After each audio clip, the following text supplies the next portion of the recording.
Morning kagarden. Itong update sa itong trabaho ng adlaw buntaga. Kuan.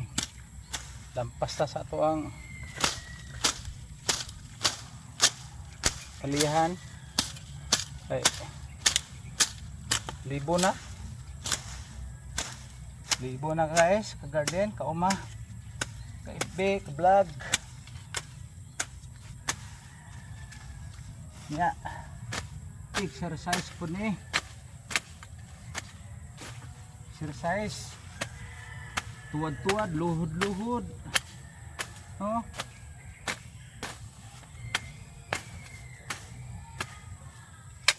Pindot po ning kuan. Pindot po ning paning tunta.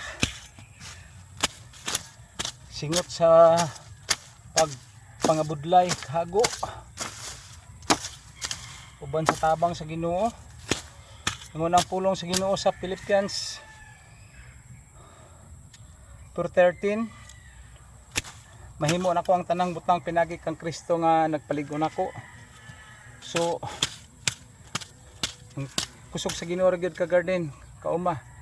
Ug itong kikinhanglan. Kay God bless sa tanan. God bless sa pag-follow, pag-view, like and share. Salamat. Hindi magpalalangin na itong tanan.